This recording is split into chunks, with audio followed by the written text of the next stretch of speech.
Welcome to the Social Selling Training. This online course is designed for everyone who sells, from business owners to sales leaders. It is most beneficial for B2B or business-to-business professionals who are involved in long and complex sales cycles involving multiple decision makers. It is also valuable to marketing managers who are responsible for reputation management, market research, and competitive intelligence. Do you remember the times before social media? All we had was TV, radio, and print media, newspapers and magazines. The flow of information was mostly one way, from the editors to the public. There were some letters to the editors, but only a few of them got printed. A group of journalists, led by the editorial staff, decided what got published, discussed, and promoted. The media were all financed by advertising placed in their publications. Some also charged subscription fees. They had tremendous power to shape the public discourse, opinions, tastes, and trends. They still do, but that power is eroding at the hand of social media. Around the year 2000, internet technologies became so inexpensive and user-friendly that anyone could create and publish their own content to the world.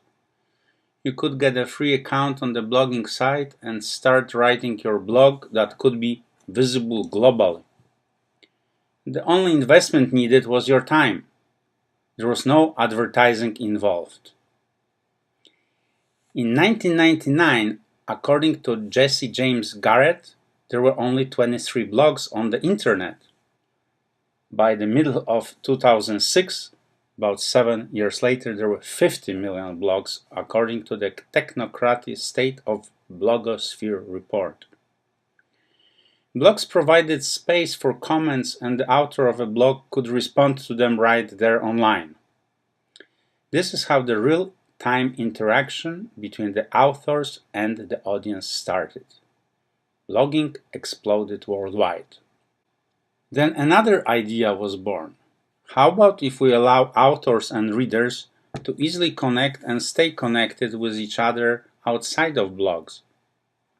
Blogging interfaces did not make it easy to stay in touch with all like-minded readers. All you could do was leave your comment and your name on someone else's blog. Thus, the new idea was to allow everyone to create their own profile where they could specify basic demographics such as location, age, gender, interest, and hobbies, and then let people connect with each other permanently based on those demographics and interests. Therefore, if I live in Chicago and I'm interested in the Chicago Bulls, I could connect with everyone in that city who loves basketball and start reminiscing online about Michael Jordan. Or I can start an online Chicago Bulls fan group. I may also have other interests and join a group of folks engaging in best Italian food recipes. This is how social media was born. This was a completely new channel that did not exist before. It was as revolutionary as the Gutenberg press. Before the Gutenberg invention, only the rich and influential could own books, as they were very expensive to produce manually. Gutenberg's invention made the book production process much less expensive, and thus books proliferated widely. History likes to repeat itself.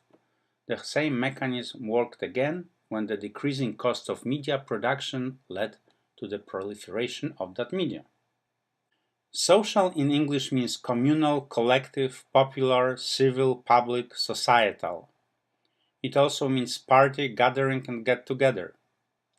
So the social media started as a global collective party facilitated by free and easy to use social media platforms. It expanded beyond private discussions to include business discourse as well. Indeed, participating in social media is very similar to going to a party or a networking event. You can have multiple conversations with multiple people on multiple subjects. And you will be popular only if you yourself are interesting and a good listener. you will not have much success if you talk about yourself all the time. Think about social media as a digital word of mouth turbocharged by the internet. The entire positive buzz will be supersized, and any negative opinions will reach a much larger audience as well. In this course, we are going to discuss Facebook, Twitter, LinkedIn, Pinterest, and others. They all have common basic functionalities, and they are made up of two major building blocks. The first block is your profile, where you list your name and other demographics and your interest. The second building block is a way to publish your posts. The common functionality is the ability to connect your profile with each other and to see your respective posts automatically, including interacting with each other by commenting, liking, sharing, etc. You may ask why we need so many different social media platforms. Why can't Facebook be enough? We will answer this question as we discuss various social media platforms later in this course.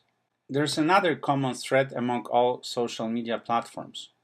On all of them, we share tons of information on ourselves, our businesses, accomplishments, hobbies, education, friends, jobs, and responsibilities.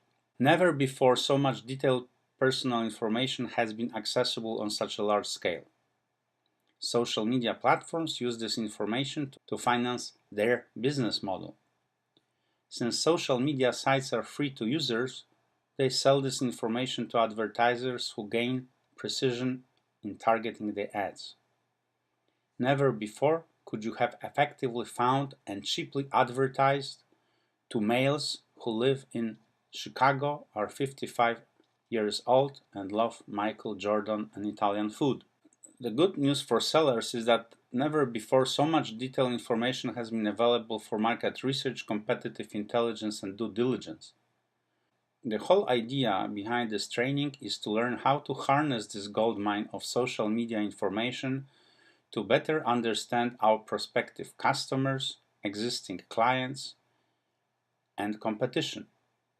In selling and marketing, information is power, but information only has power when it's used and applied effectively.